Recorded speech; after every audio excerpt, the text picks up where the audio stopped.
You lost good. Wow. How'd you? The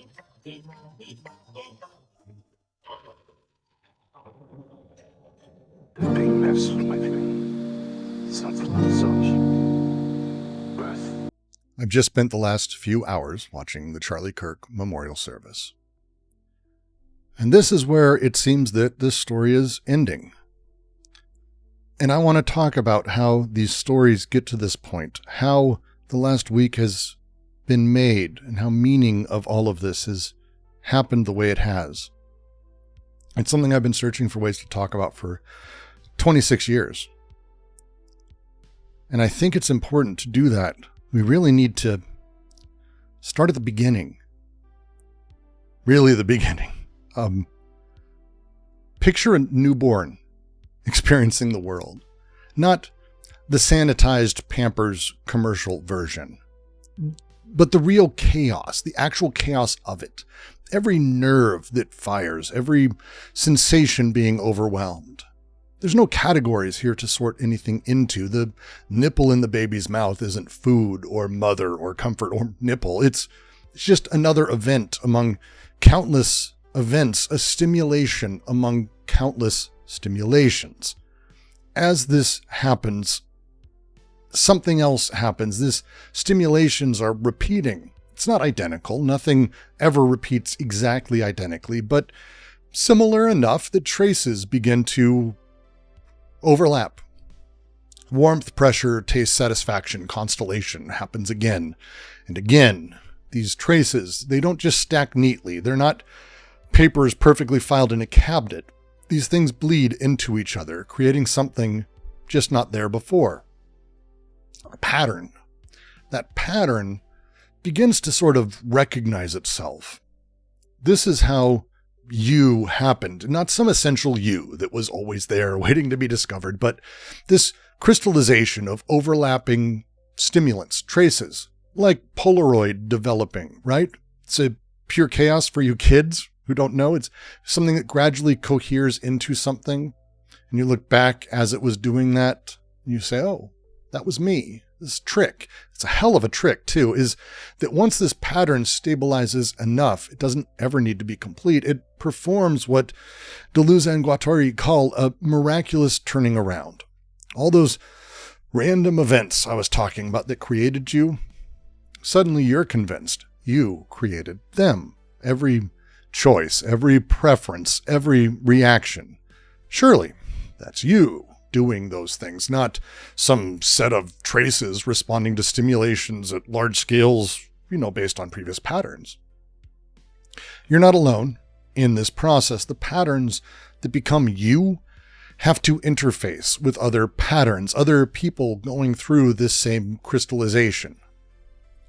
To do this, we have language, which is pretty cool. Language comes in here. Language doesn't work, though, like people talk. It's not labels we stick on things that exist. Language is a mechanism through which these patterns kind of learn to recognize each other. Like we use the word fire. It's the one we teach kids early on. It doesn't really point to fire. It doesn't represent fire. It consolidates an impossible collection of different experiences that are not part of the same sensational register. Visual flickers, heat on your skin, crackling sound, a memory of pain, a smell of smoke or burning. These things have nothing to do with each other. They exist in entirely different domains of sensorial experience. But through repetition, through social reinforcement, through seeing them correlated by ourselves and others, they consolidate into this unit that maintains all their differences, holding them together. Fire. Normally in the world of logic, we have this transitive property. We say A equals B, B equals C, which means we can presume A equals C, right? It's a law of identity, really central to things. Big deal to Aristotle, big deal to logicians and Ayn Rand and those types. This is not actually how it works. You actually can't make that leap, not on its own, because there are non-transitive identities too. The word fire is identical to its sound image when it's spoken. It's identical to the written form when read. It's identical to its concept when you think of it. But these things aren't identical to each other at all. The word is the non-transitive binding of non-identical elements. Words are the consolidation point where we take incompatible experiences and we hold them in productive tension. Every word's kind of a small miracle, binding together things that have no business being connected at all. Mother, it consolidates biological functions, emotional associations, social rules, personal memories, smells, touches, hugs, warmth, a fucking mess of incompatible elements that somehow hold together just long enough to function when we use the word in communication. But here's where things get really, really catastrophically fucked up. Again, we have these patterns. They call themselves I, right? We do this. These consolidated word units like fire and mother that let us communicate. And then we make this error. We believe fire and mother are real. Not real as in having effects. They definitely have effects. They're real as in they're stable, essential, foundational, grounded. We look to them for ground to stand on, something solid. This is how we get to the point. A king, for example. A king isn't just some dude named Dave who happens to wear fancy hats and bang his daughter and, I don't know, go to an island with his best friend Jeffrey Epstein. And no one is able to care about this because he's the fucking king. He is the king, not Dave. He's grounded in divine right, constitutional authority, or whatever story you need to tell yourself. Because that's not Dave. That's the position of king, the symbolic position. It can be occupied by anything. Dave dies and his two idiot sons are going to fight over who gets to bang their daughter and be best friends with Jeffrey. That's the way it works. Structures remain, content, people change. They're fungible. Humanity is fungible. This is the birth of the fungibility of humanity. And once we create these grounded positions, king, mother, criminal, hero, anything can be slotted into them. The complexity of what fills those positions, it's pretty irrelevant. What matters is the position itself and how it connects to other things. We build this. We do this ourselves. That messy process of traces and patterns that created something that calls you, we smooth that also into a story. I've always been this way. Well, this is who I am. I'm the kind of person who... This is bullshit. You're the kind of pattern that emerged from particular traces that could have been completely different if, I don't know, the wind had blown differently on a Tuesday when you were 3 years old.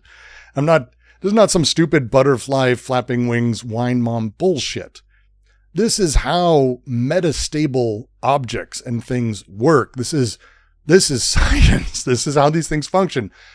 To do this, because this is, again, to come back to why this is important, I need to talk about a dot that's compressed in a way we've crushed things to a symbol. One day, that day's April 20th, 1999. Now, to me, it is not a dot. Most certainly to you, chances are it is. There's not a lot of exceptions to that, actually, in the world. On that day, Eric Harris, one of the shooters at Columbine, parked outside his school, and I bumped into him. My day was brightened by seeing him. We had become odd friends after the previous year, where he threatened to kill my family and piss all over our dead corpses. This day, it seemed I also brightened his day too, as he smiled. Some small talk led to him telling me to get out of there to go home. This was weird, but he's a weird guy. And that conversation by his car saved my life. It did this well at the same time Eric killed a whole bunch of people, friends of mine, and made good, almost trying, I guess, on his threats years earlier as my brother ran through the school. Bullets ringing by him, children being shot and killed as he ran. The next hours, days, weeks are a chaos of experiences, each one its own weird universe of complexity. The first time I met news anchor Shepard Smith in a cold tent, I happened to be walking by and I heard him say something. Apparently, I felt a need to correct. The memorial services for the dead were grief mixed with rage, mixed with numbness. A week later, being in the store and seeing a photo of myself walking out of that memorial on the front page of the National Enquirer. The way food would taste different. Alcohol was relaxing. Pot, much better. The way sleep worked differently or didn't work at all. The thousands of micro events that were Columbine for me, none of them are Columbine. All that complexity, all those branching experiences, the ways people lived and existed, all the ways it could have meant something to understand, could have understood we were a racist, classist suburb. We could have understood how the police failed systematically, how the culture of authority in that school was eating kids alive, how the worship of athletes and Christ with it created this ridiculous, untouchable cast so badly comical that The Onion made a joke of their front page on it multiple times. All of it is compressed to a single point, a dot, a Columbine. Now, it's not a complex event that can illuminate structures, social violence, institutional failures. It's a point. It's a school shooting. We have a lot of those now. I would add trench coats, Marilyn Manson, video games, but I'm actually pretty sure at this point those things actually didn't survive the compression of time either. Because it's whatever simple story makes it digestible and understandable to the most people. And once that dot's made, it's placed, it's slotted into that grid of symbolic meaning. It's evidence for gun control or evidence against gun control. It's proof of the decay of the social lives of teenagers or proof that youth are misunderstood and need more help. Whatever you need, it's fungible. All the lives, the death, right in there. The lived reality, the thousands of us who were there experiencing different things, it's fucking gone. It's reduced to background radiation for a symbol that means whatever the person deploying it needs it to mean. And this is not unique to Columbine. It's difficult to watch every time, too. 9/11. It's a date. Nobody talks about that anymore. The asbestos cloud that killed more first responders than the actual attack. The insurance executives who made billions. The secretary who stayed behind to help others and died for it. Well, her boss fled immediately. What happened to the falling man? It's like one of the most powerful photos I've ever seen. Emotionally charged, sure. I'm not even sure people know of it. It's not a thing. It's compressed to a dot, placed symbolically with terrorism, freedom, never forget, false flag, pick your fucking meaning, insert the dot where you need. It takes very little time these days to reduce things. Take the day Hamas attacked and took Israeli hostages. It's that event. It's mostly just called October 7th now. We've compressed it. It's done. It's simplified. The complexity of who did what to whom, like why, the decades of history, the individual stories, all of that got crushed into this serviceable dot for whatever structure needs it at the time. And now, Charlie Kirk.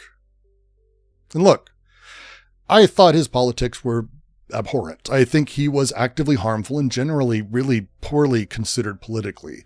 The damage he did alone to political discourse by editing debates with emotionally uninformed college students post hoc to make himself look clever changed how people considered and how discourse even worked from then on. Young minds watching it charged by that he poisoned with this simplified self-hatred dressed up as intellectual rebellion. I'm certainly not going to pretend I mourn his worldview. But I'm not going to pretend he's just a dot. His death already is.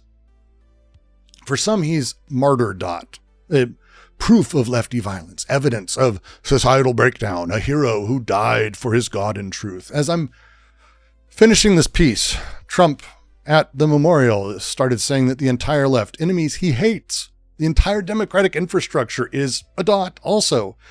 And the relation? Oh, that dot killed this godly hero of a man. For other people, he's a villain dot. Someone who it's apparently worth posting incredibly cruel jokes and laughter online about death, whose death itself makes the world better, a cautionary tale of spreading hate. His wife naturally paints him as flawless. His enemies paint him as irredeemable. Where's the Charlie who had anxiety attacks? Who maybe doubted his position late at night, but had too much invested to change course? Who loved a specific weird food nobody else understood? Who was kind to his neighbor's cat, maybe not outwardly? Who felt the unease at the first time he picked up his newborn child, terrified to do wrong when he's doing this, looking into their eyes, recognizing they see nothing, realizing you're their first person? This Charlie, who was simultaneously capable of genuine warmth to friends and utterly cruel indifference to abstract others. It's none of that. It's gone, compressed, reduced to this dot. And again, once Charlie becomes a dot, he can be inserted into this pre-existing symbolic superstructure. You know where he goes? The most powerful one, the one that apparently no one can escape. Father. Not to make it Oedipus, but Jesus Christ, we have the good father, the one who protects us, guides us, knows what's best. The bad father who oppresses us, controls us, must be overthrown, right? That's it. Watch out quickly.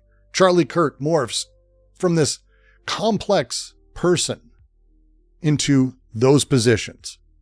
Fuck.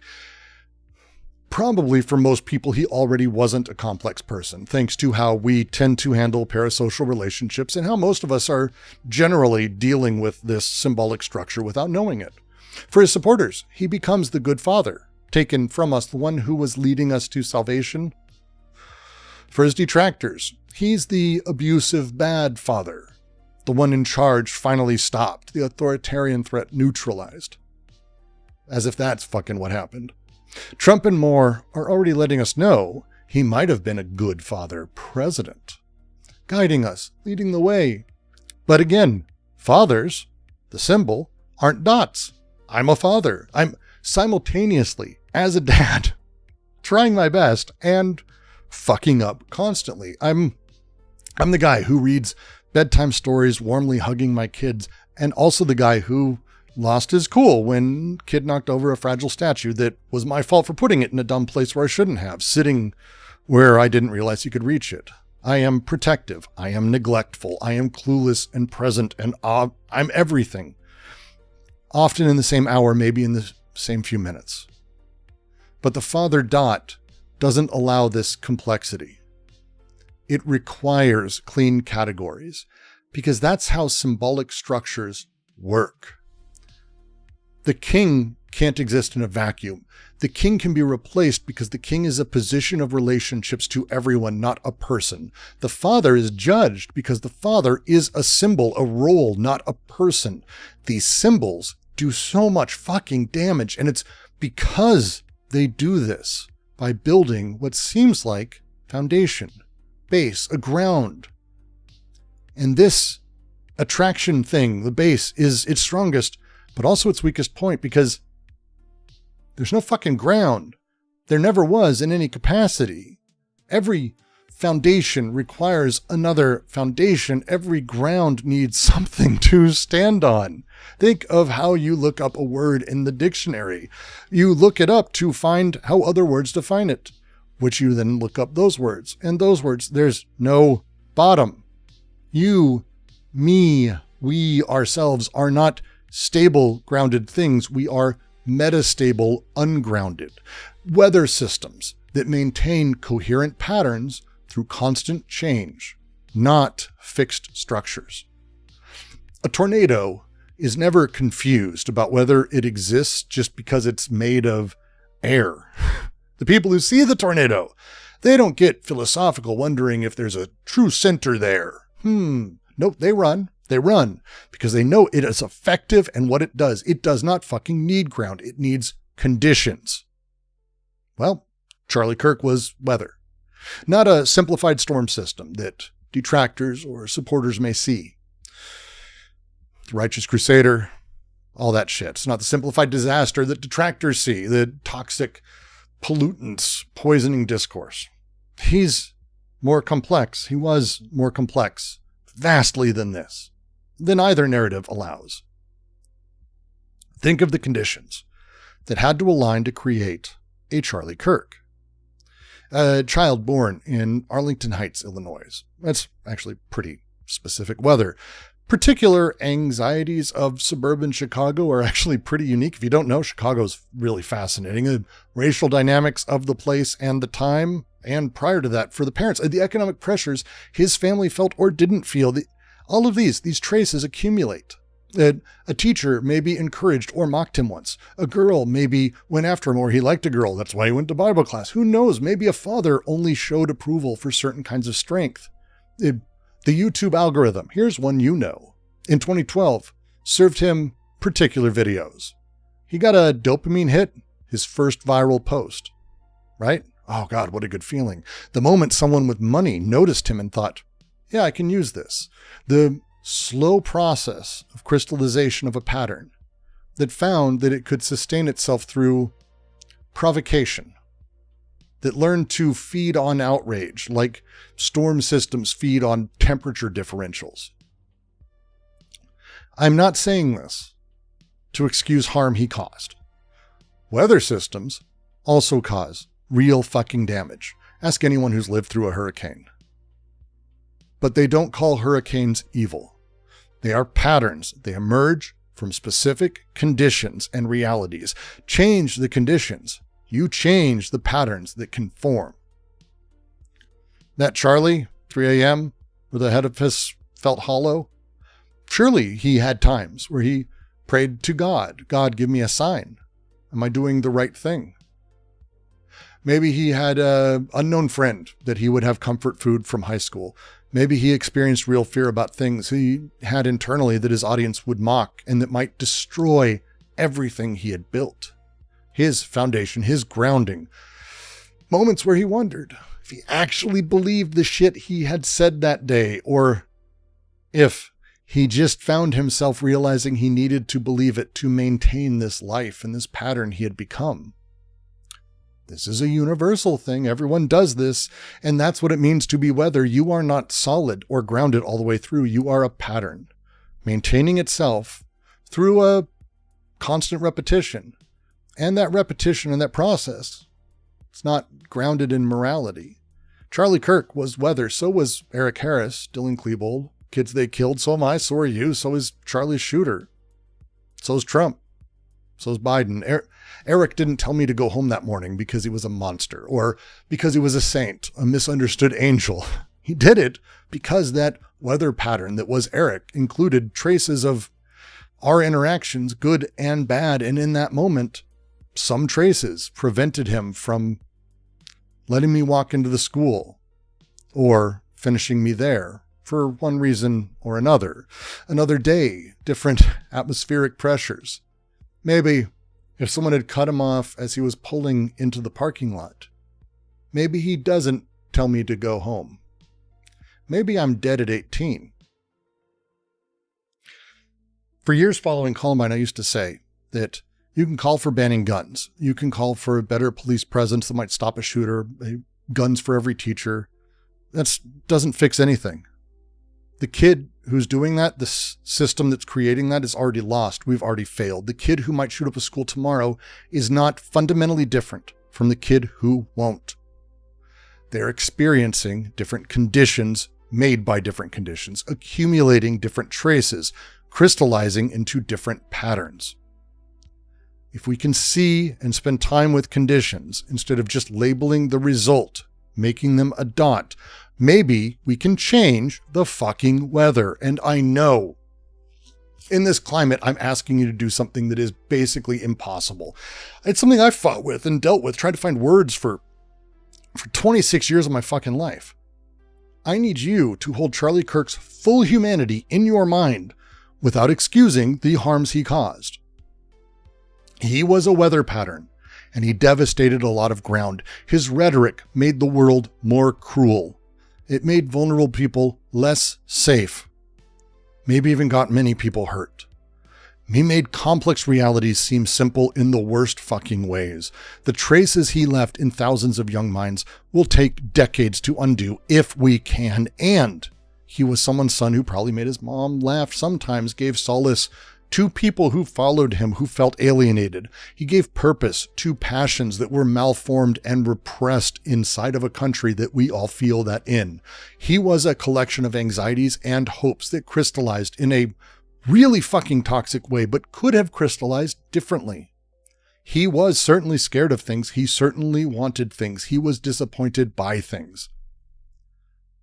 Both. All. There is not a but here. You don't measure things like that. This is not a but. It is not an either or. It is an and. Once you see it as an and, that everyone is weather, including you, including your enemies, critique and conversation becomes something different. You are not standing on solid ground judging others who lack foundation. If you feel that, you're fucked. You are weather observing weather, patterns recognizing patterns. This does not mean you can't act. God damn. Storms change each other's trajectories all the time just by being around each other. High pressure systems meet low pressure systems, and they don't have weird debates on college campuses or on Twitter screaming at each other to generate effects or change. They simply interact and go about their days. And you can do this. You can oppose harmful patterns without pretending that you are essentially different from them, without making yourself a dot against theirs. You can work to change conditions without claiming you've found correct conditions.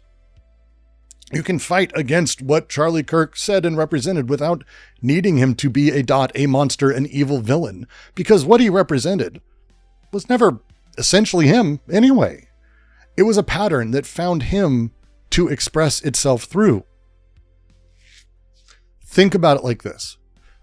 If you could go back in time, change the conditions of Charlie Kirk's formation, move him to a different country, different family dynamics, different economic pressures, and different media ecosystems. You don't get good Charlie. You don't get reformed Charlie. You get someone who basically isn't Charlie Kirk at all. Because Charlie Kirk wasn't a person who made a few bad decisions. He was a pattern that emerged from particular conditions. So when you encounter someone whose pattern you find destructive, and you will, you have a few choices. It seems there's generally three ways we handle it. The first is we compress them to a dot. You go about making them pure evil, pure good, pure anything. Judge them, done. It feels satisfying. That's because it lets you put things into the symbolic categories you already know.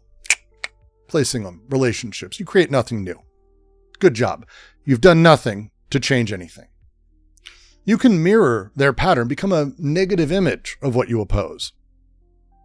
I don't think you can. People think this. If you oppose if you're like, I'm opposing your pattern, then the things you value that they also value, are you destroying those? No, mirroring doesn't work. Negating doesn't work. Opposing doesn't work. These things crush too. It has to. You could engage with the conditions. Try to understand what generates these patterns. Work to alter those conditions. Yeah. Third part's is the hardest. It requires holding that complexity I said, seeing Charlie Kirk as weather while opposing everything his pattern produced. Not demonizing or turning him into a dot or followers into dots or anyone else. It requires working against harmful systems, recognizing you're also produced by those systems. Every time we reduce someone to a dot, Charlie, his shooter, Luigi, the CEO of a fucking insurance company, we make it harder, if not impossible, to prevent any of this from happening. We eliminate the chance of actually relieving suffering in this world. And overall, in capitalism, this reduction engine we live in, it wants things to be dots. It wants to make Charlie Kirk a dot. It's pushing really hard to make every tragedy, person, complex reality into this manageable data point, tradable, insertable into predetermined narratives. You have to refuse this, but not just by negating. When they try to make Charlie Kirk pure evil, complicate it. Resist the simplification. Don't defend him. Don't excuse his actions. Don't go soft on that. That's stupid. Speak instead of things that maintain tensions within what he was, that cause details to become awkward. His funders were both opportunist billionaires and suburban rural people feeling at the end of their rope, hopeless in this world that we live in and terrified for what's coming for their children. That his followers are not simply evil or good. They're people who were seeking belonging and meaning. He gave that to them. Refuse a clean story. When they try to make him a martyr, complicate that again. Martyrdom requires like a narrative purity, the dot thing. The noble victim, unjust persecution, righteous cause, all that shit, right? So introduce financial data. It's simple. The staged controversies, his obvious connections to all of these political actors show how his persecution generated revenue streams for him and those around him. Note the gap between his public suffering and his private comfort. Complicate the counter narrative too, though. He's not just a grifter. He genuinely believed some of what he said. He cynically deployed it in parts, certainly. When you try to make him or you into a fixed identity, do the same thing. This is how you defend ourselves. This is how you defend us. And all of this, exceed every container they prepare for you, not by rejection or negation, but by excess. They call you leftist. Overflow it with positions that do not fit the category as they understand it. Speak of a need for an armed militia or pro-Second Amendment. Speak about how corporate elites are destroying small businesses, and you're actually backing small businesses. Don't oppose religion. Make a weird religiosity that sort of disrupts secular assumptions people have. Go for the bougie aristocratic tastes that complicate class solidarity. Admit the things you enjoy. It's fine. They insist you're irrational. Overflow whatever they're saying with a hyper-rationalist analyses that dissolves their own rational positions. And then, when they say you're too intellectual, overflow with embodied practices, a physical presence and affective intensities that words and scholarship simply can't contain. This is not easy. It is not comfortable for many of us. It's much easier to have heroes and villains, dots we can arrange into clean narratives, build those superstructures power loves. Those superstructures, those stories, it's how we got here. Those stories are why the next Charlie Kirk is forming right now or already formed. And the next mass shooter, and the next shooter, the next Luigi, next insurance company, the next Trump, the next tragedy we will compress into manageable meaning. Charlie Kirk is dead. The weather pattern that was him has fully dissipated. The conditions that created him are still there. They're still generating other patterns, still crushing complexity into dots that can be weaponized to crush others. Your job, our job as humans now, isn't to become better dots. It's to refuse the compression entirely. Insist on the complexity, even when it's inconvenient for ourselves. See everyone, even our enemies, as weather. Work with conditions, not essences. Overflow the categories they try to compress you into and avoid compressing others. Become the storm we already are. And remember that even Charlie Kirk, especially Charlie Kirk, was once just traces accumulating before they crystallized into this pattern that couldn't find any other way to be. That's the tragedy, that's the warning, and that's the work. Refuse compression.